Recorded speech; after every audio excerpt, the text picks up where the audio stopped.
The modern economy is not the result of free markets or open competition. It is the product of a system designed, tested, and perfected more than 150 years ago. A system that rewards consolidation, eliminates rivals before they become threats, and concentrates power until choice itself becomes an illusion. This is not a future risk. This process is already underway. Why do the same companies dominate every industry? Why does regulation fail again and again?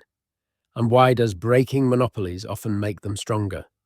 To understand the world you live in, you first have to understand the system that built it. John Davidson Rockefeller was born on July 8, 1839, in Richford, New York. His childhood was shaped by a contradiction that would later define his entire approach to power. His father was a traveling salesman who frequently disappeared for long stretches of time, selling fake cancer cures and financial schemes wherever he went. His mother was a deeply religious Baptist who believed discipline, order, and moral certainty were signs of divine purpose. From this combination emerged a worldview that never left Rockefeller. Ruthlessness could coexist with moral conviction. Control could be justified as righteousness. By the time oil was discovered in Titusville, Pennsylvania, in 1859, Rockefeller was 20 years old and working as a bookkeeper in Cleveland, Ohio. The oil industry that emerged almost overnight was chaotic. Thousands of prospectors rushed into western Pennsylvania, drilling wherever land could be claimed. Production surged uncontrollably. Prices collapsed. Then shortages followed, driving prices sharply upward again. Fortunes appeared and vanished in months. The industry had no stability, no coordination, and no long-term structure. Most people saw opportunity in drilling. Rockefeller did not. Drilling depended on luck, geology, and constant reinvestment. Rockefeller saw something else. Every barrel of oil, no matter where it came from, had to be refined before it could be used. Kerosene was becoming the primary source of lighting across America. Refining was predictable, scalable, and repeatable. That was where control could exist. In 1863, Rockefeller invested $4,000 in his first oil refinery in Cleveland. Within 2 years, it became the largest refinery in the city. But Cleveland had around 30 refineries, all competing in the same narrow market. Margins were thin. Many operated on the edge of bankruptcy. Most refiners attempted to survive by undercutting one another on price. Rockefeller made a different calculation. Competing within the market was inefficient. Eliminating the market was better. This was the moment the system began to form. Rather than focusing solely on refining, time 0.3s, Rockefeller began expanding outward into every dependency that refineries relied on. Barrels were needed to store oil, so he acquired barrel manufacturing. Transportation was needed to move refined oil, so he secured control over tank cars and negotiated exclusive arrangements with railroads. Storage was needed, so he acquired warehouses. Distribution was needed, so he brought sales and delivery under direct control. What had previously been independent businesses earning profit from each step of the process were absorbed into one coordinated structure. This approach produced immediate cost advantages. While competitors paid around 25 cents per barrel for containers, Rockefeller produced his own for roughly 15 cents. While competitors paid railroads standard shipping rates, Rockefeller negotiated secret rebates that effectively paid him to ship oil while charging competitors more. These advantages were not incidental. They were structural. Rockefeller could sell kerosene at prices that competitors could not match without losing money. Once that advantage existed, competition was no longer a contest. It became a countdown. Rockefeller used pricing strategically. He sold below cost in targeted markets, fully aware that his integrated structure allowed him to absorb losses that smaller refiners could not survive. Competitors faced a simple decision: sell their refineries to Rockefeller at fair market value or continue operating at a loss until bankruptcy forced a sale anyway. This was not chaos. It was precision.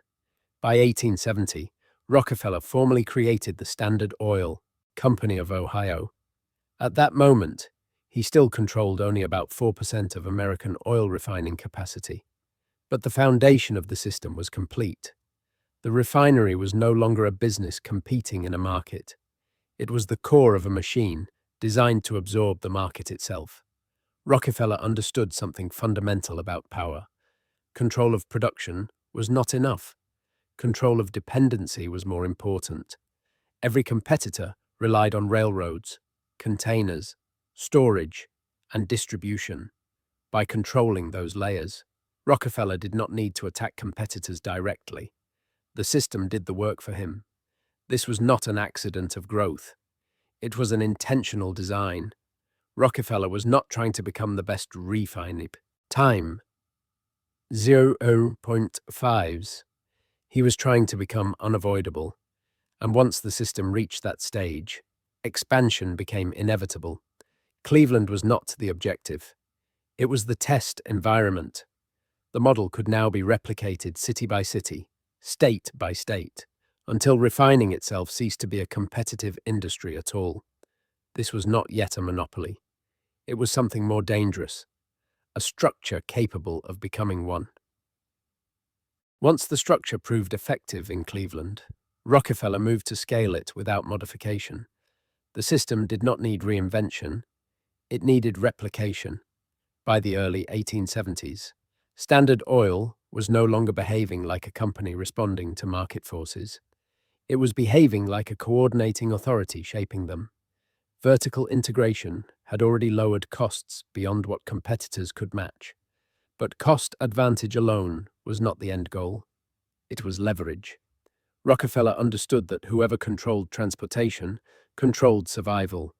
Railroads were the arteries of the oil industry, and Rockefeller made them dependent on his volume. Standard Oil shipped more oil than any other refiner. Losing that business would damage railroad profits.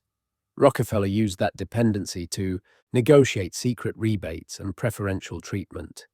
His shipments moved faster and cheaper. His competitors paid higher rates for slower service. This created an asymmetry that could not be overcome through efficiency or innovation. Even a well-run refinery could not survive when its input and output costs were structurally higher. The system ensured that competitors failed, not because they were incompetent, but because the environment was engineered against them. With vertical integration secured, Rockefeller advanced to the next phase, horizontal consolidation. In 1872, Standard Oil initiated what later became known as the Cleveland Massacre. Over the course of 3 months, Rockefeller approached nearly every refinery owner in the city. The offer was simple: sell to Standard Oil at fair market value and receive stock in the growing enterprise, often with continued employment as a manager, or refuse and face immediate price warfare. Those who refused saw kerosene prices collapse below production cost. Losses accumulated rapidly. Banks tightened credit. Railroads raised shipping rates. Inventory became unsellable. Refiners who had operated for years were pushed to insolvency in weeks. Faced with liquidation, most accepted Rockefeller's offer. A few resisted. None survived independently. By the end of that period, Standard Oil controlled 25 of Cleveland's 26 refineries. In 3 months, Rockefeller's share of American refining capacity jumped from 4% to 25%. This was not organic growth. It was absorption. The Cleveland Massacre was not an anomaly. It was a prototype. The same approach was applied across New York, Philadelphia, Pittsburgh, Baltimore, and beyond. Standard Oil offered acquisition first. If rejected, it deployed price suppression until the competitor collapsed. Each acquisition strengthened the system, lowering costs further and increasing leverage over railroads, suppliers, and distributors. By 1879, Standard Oil controlled approximately 90% of American oil refining capacity. At that scale, the industry ceased to function as a market. Prices stabilized not through competition, but through coordination. Production aligned with demand. Volatility disappeared. For consumers, kerosene became cheaper and more reliable. For competitors, entry became impossible. But dominance created a new problem. Monopolies attracted attention. Public sentiment turned sharply against Rockefeller. Newspapers labeled him a robber baron. Politicians began drafting antitrust legislation. The Sherman Antitrust Act, passed in 1890, specifically targeted structures like Standard Oil. Rockefeller understood that scale without legal insulation was fragile. The system needed a protective layer. That solution arrived in 1882. Standard Oil was reorganized into a trust. Instead of a single company owning assets across multiple states, the trust held stock in dozens of separate corporations. Control flowed through a centralized board of trustees, dominated by Rockefeller and his associates. Legally, the companies remained separate. Functionally, they acted as one. This structure solved two problems at once. It preserved centralized control while appearing to comply with state laws, and it introduced a new concept into American capitalism: the holding entity that you owned companies without directly producing anything itself. This was not merely a legal workaround. It was an architectural upgrade. Power no longer resided in factories or refineries. It resided in ownership structures. Decision-making moved upward, away from operations and into governance. The trust model spread rapidly. Sugar, tobacco, steel, and railroads adopted similar arrangements. The modern corporation was born not from innovation, but from consolidation under pressure. Rockefeller had now completed the core system. Vertical integration eliminated dependency. Horizontal consolidation eliminated rivals. Legal structure insulated control. The system could now survive political attack, public outrage, and even forced dismantlement. And that is exactly what would be tested next. By the turn of the 20th century, Standard Oil had become too large to ignore. Its scale was unprecedented, its influence unmistakable. While prices for consumers remained low and supply stable, the political and social cost of monopoly power became impossible to contain. Public pressure intensified. Reformers demanded action. Journalists began documenting the mechanics behind Rockefeller's dominance in detail. In 1906, investigative journalist Ida Tarbell published The History of the Standard Oil Company. It was not speculation, it was documentation. Tarbell exposed secret railroad rebates, predatory pricing, forced acquisitions, and the deliberate destruction of competitors. The narrative that Standard Oil was merely efficient collapse. Time 0.5s. The company was now understood as systematic, intentional, and ruthless. 4 years earlier, in 1890, Congress had passed the Sherman Antitrust Act, declaring monopolies illegal under federal law. For years, enforcement had been weak. That changed as public outrage grew. Standard Oil became the primary target. The system Rockefeller built was about to collide with the legal system, meant to stop it. In 1911, the United States Supreme Court ruled that Standard Oil was an illegal monopoly and ordered it broken up into 34 separate companies. On paper, this was the end of Rockefeller's empire. The largest monopoly in American history was dismantled by force. The system, it appeared, had been defeated. It had not. Rockefeller did not lose control. He lost form. When Standard Oil was divided, Rockefeller retained ownership stakes in every successor company. Standard Oil of New Jersey became Exxon. Standard Oil of New York became Mobil. Standard Oil of California became Chevron. Standard Oil of Indiana became Amoco. Standard Oil of Ohio later became part of BP. The pieces appeared separate, but ownership remained concentrated. The breakup triggered an outcome regulators did not anticipate. Competition between the newly independent companies increased efficiency and innovation. Each entity optimized operations, expanded geographically, and improved profitability. As a result, the combined value of the 34 companies exceeded the value of the original monopoly before the breakup. Standard Oil stock traded at approximately $600 per share. Afterward, the combined value of the successor companies exceeded $2,000 per share. Rockefeller's wealth did not decline. It multiplied.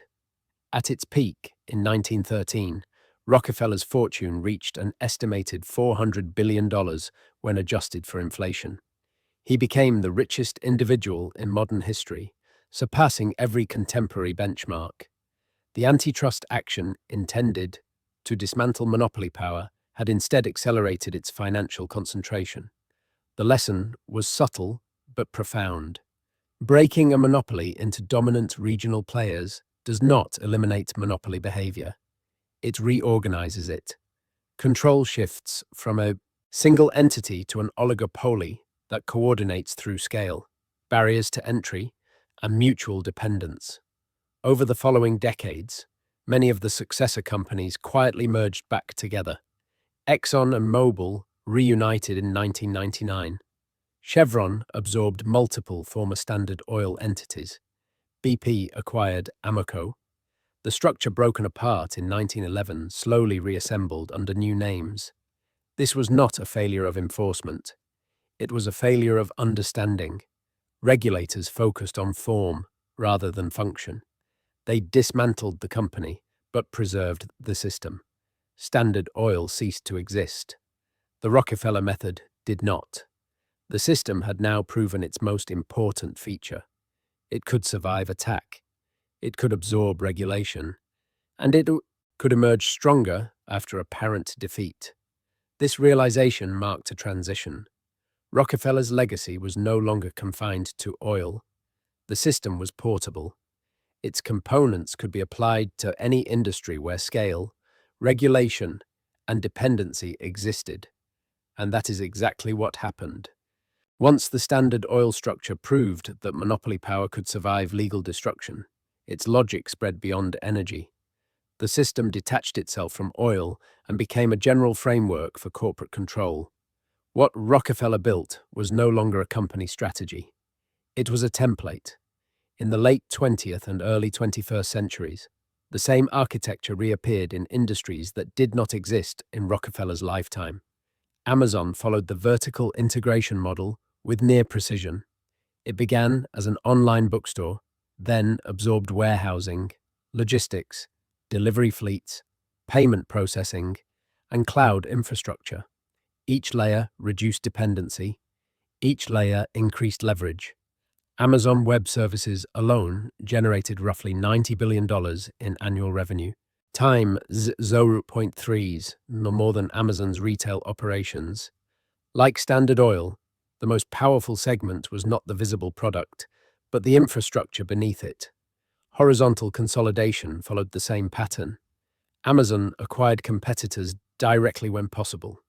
Whole Foods, Zappos, Twitch, Ring, MGM Studios. When acquisition was not possible, it used internal data to replicate competing products and undercut them on price. Third-party sellers supplied Amazon with sales data. Amazon used that data to identify successful products, produce Amazon-branded alternatives, and promote them above the originals. This was not innovation. It was systemic replication of Rockefeller's price war, updated for digital market. Time 0.5s. Google adopted the trust structure. Alphabet became the holding entity. Google Search, YouTube, Waymo, DeepMind, Verily, and dozens of other subsidiaries operated under a single parent. Liability was isolated. Tax optimization became easier. Regulatory intervention became fragmented. Each subsidiary could be examined independently, while control remained centralized. This was the Standard Oil Trust in modern form. Market dominance followed. Google reached over 92% of global search market share, exceeding even Standard Oil's peak control of refining. But because the service was free, regulators hesitated. Payment shifted from money to data. Rockefeller had charged consumers directly. Google extracted value invisibly. The pharmaceutical industry applied Rockefeller's regulatory strategy. Standard Oil had shaped railroad regulations and kerosene standards to favor its own operations. Modern pharmaceutical companies fund regulatory agencies through user fees, lobby for patent extensions, and influence approval frameworks. Control the regulator, and the market follows. Banks adopted the holding company structure. J.P. Morgan Chase, Bank of America, Citigroup, and Wells Fargo all operate as parent entities owning dozens of subsidiaries. After the 2008 financial crisis, regulatory efforts under Dodd-Frank struggled to define enforcement boundaries. Which entity was responsible, the parent or the subsidiary? Rockefeller solved that problem in 1882. Finance copied it a century later. Across industries, the same components reappeared. Vertical integration reduced dependency. Horizontal consolidation eliminated competition. Holding structures centralized control. Regulatory capture stabilized dominance. The system did not require coordination between industries. Each adopted it independently because it worked. By this stage, the Rockefeller system no longer needed its creator's name. It had become embedded in corporate law, tax policy, and regulatory design.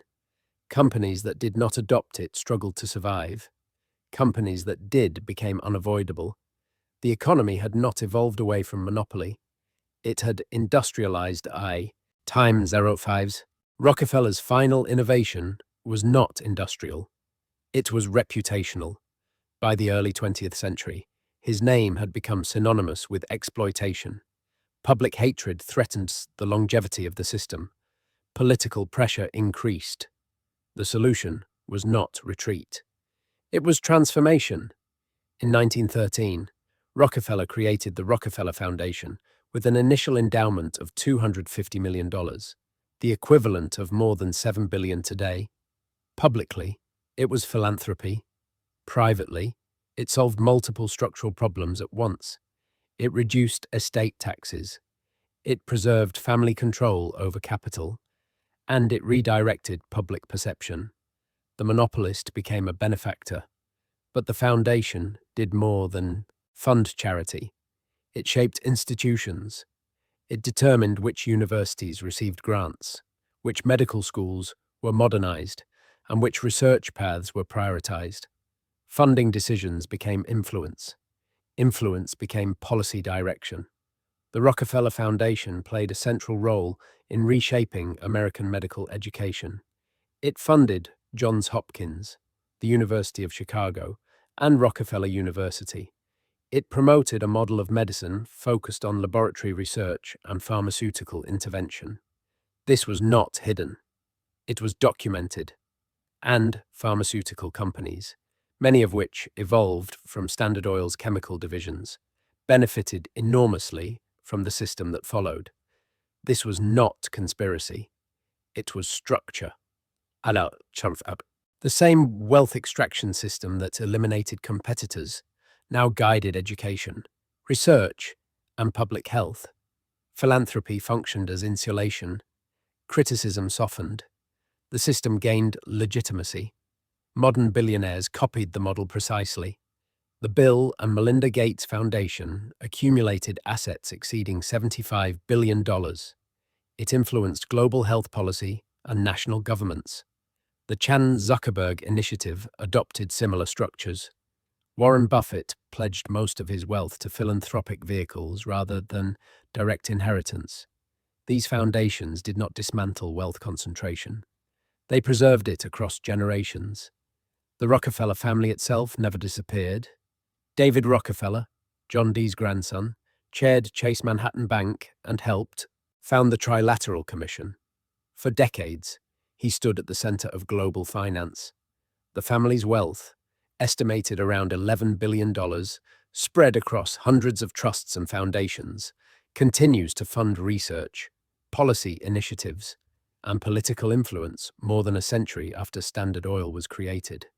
By this stage, the system had achieved permanence. Corporate structures concentrated wealth, legal frameworks protected it, regulation stabilized it, philanthropy legitimized it. The system no longer required force, it required participation, and participation was unavoidable. By the time the system reached maturity, it no longer announced itself. It became invisible. The Rockefeller method did not dominate through coercion, but through dependency. Participation was framed as choice, even when no meaningful alternatives existed. Consider energy. Consumers appear to choose between Exxon, Chevron, BP, and Shell. In reality, these companies operate as an oligopoly descended directly or structurally from Standard Oil. Pricing moves in coordination. Supply adjusts collectively. You are not choosing between competitors. You are selecting branches of the same system. Retail functions the same way. Amazon dominates logistics through vertical integration. Walmart and Target must match its scale or risk irrelevance. Smaller retailers are forced onto Amazon's marketplace, surrendering data and margin in exchange for survival. The system absorbs both competitors and partners. Resistance becomes economically irrational. Search appears free. Google controls more than 92% of global search traffic. This exceeds Standard Oil's peak market share. Regulators hesitate because no money changes hands. But payment still occurs. It is extracted through data, attention, and behavioral influence. The system evolved its revenue model, not its logic. Social media presents the illusion of diversity. Facebook, Instagram, and WhatsApp appear separate. All are controlled by Meta. Users choose platforms, but never leave the network. Horizontal consolidation has simply been rebranded as ecosystem expansion. Healthcare follows the same architecture. Doctors are trained within systems shaped by Rockefeller Foundation funding. Pharmaceuticals are developed under regulatory frameworks influenced by corporate lobbying. Insurance companies operate through holding structures designed to diffuse accountability. Every interaction extracts value at each layer. Banking completes the loop. Holding companies own retail banks, investment arms, and financial services under a single parent. When crises occur, accountability fragments. Regulation struggles to define responsibility. The structure protects itself. The system's strength lies in its coherence. Each industry independently adopted the same design because it solved the same problems. Competition created instability. Consolidation created predictability. Regulation reinforced incumbency. Philanthropy neutralized opposition. The result is an economy where efficiency and extraction coexist. Consumers receive lower prices, faster delivery, and technological convenience. At the same time, wealth concentrates upward with mathematical consistency. The system does not fail because it is broken. It persists because it works.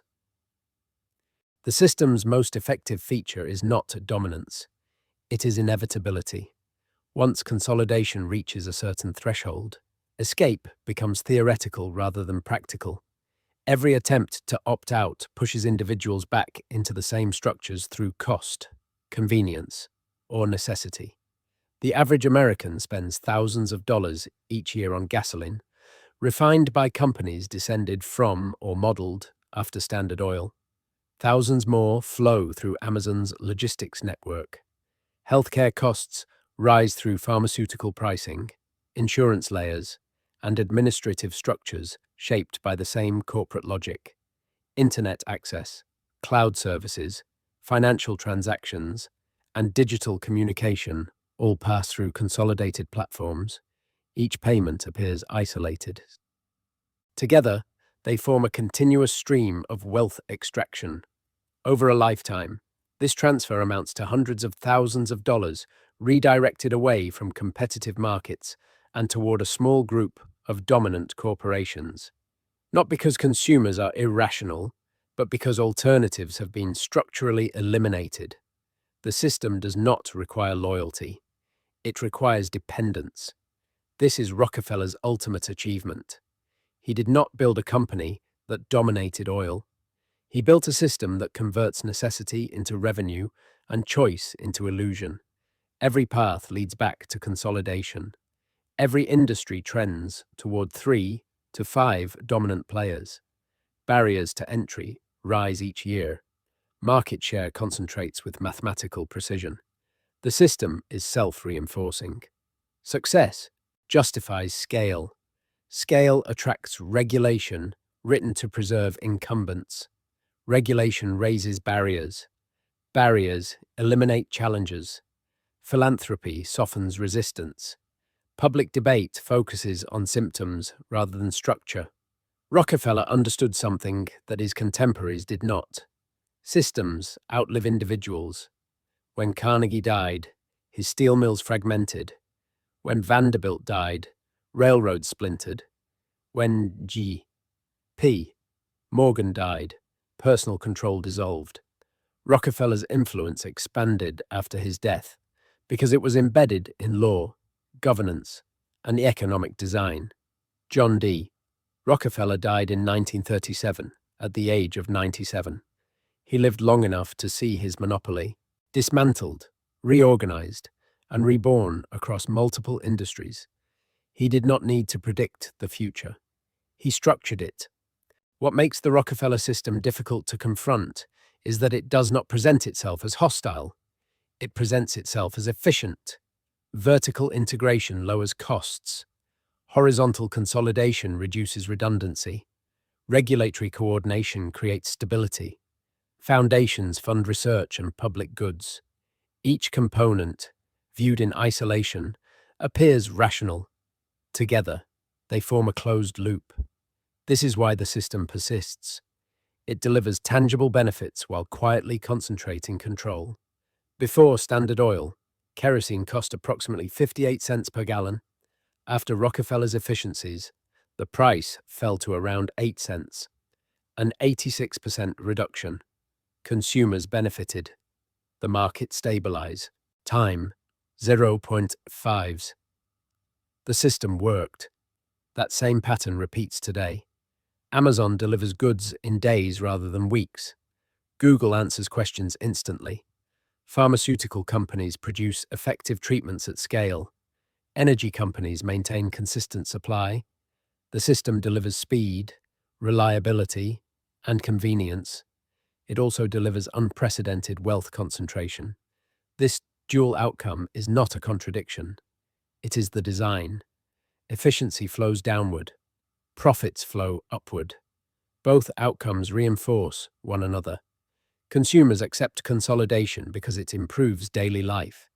The system uses that acceptance to expand further. At the end stage, industries no longer compete on innovation. They compete on control. Market share stabilizes among a small number of dominant players. Entry becomes prohibitively expensive. Regulation favors incumbents. Consolidation accelerates. Rockefeller summarized this worldview with a single statement. Competition is a sin, not as a moral failing, but as an inefficiency. Competition duplicates effort. It destroys capital. Consolidation creates order. Rockefeller did not see himself as a villain. He saw himself as an organizer. That belief is now embedded in the modern economy. 3 to 5 companies dominate nearly every sector. Energy, technology, pharmaceuticals, finance, retail, and media all follow the same structure. Each year, fewer firms control more of the market. Each year, the system becomes harder to challenge. Standard Oil no longer exists. The Rockefeller system does. It survives because it is legal, because it is efficient, because it is invisible until examined as a whole. You do not escape it by opting out. You encounter it every day through necessity. This is not a warning. It is a description. And once you see the system clearly, you begin to recognize it everywhere. At its core, The Rockefeller system is not sustained by secrecy or force. It is sustained by alignment. Corporate law rewards scale. Tax structures favor holding entities. Regulation stabilizes incumbents. Philanthropy reframes power as responsibility. Each layer reinforces the next. No single actor needs to coordinate it. The system maintains itself. This is why efforts to dismantle it consistently fall short. Antitrust actions target companies, not structures. Fines are absorbed as operating costs. Breakups reorganize ownership without redistributing control. Public outrage fades as convenience returns. The system adapts, consolidates, and continues. Rockefeller understood that permanence requires abstractio, time, 0.5s. By separating ownership from operation, power becomes harder to trace. By distributing influence across trusts, foundations, and subsidiaries, accountability dissolves. By embedding the method into law and policy, resistance becomes procedural rather than structural. 150 years later, the same mechanics dominate the global economy. Markets trend toward consolidation. Competition narrows. Choice compresses. Wealth concentrates. This is not a deviation from capitalism. It is its mature form. John D. Rockefeller did not simply accumulate wealth. He created a model that explains why wealth continues to accumulate in the same places, generation after generation. He did not need to control the future directly. He designed a system that would do it automatically. You do not live under Standard Oil. You live under the method that replaced it. Vertical integration, horizontal consolidation, holding structures, regulatory capture, philanthropic influence. These are not historical artifacts. They are the operating principles of the modern economy. The system is not hidden. It is normalized. It does not announce itself. It surrounds you, and it functions exactly as intended. Once you understand that, the question is no longer whether the system exists. The question is whether any system designed this way ever willingly dismantles itself.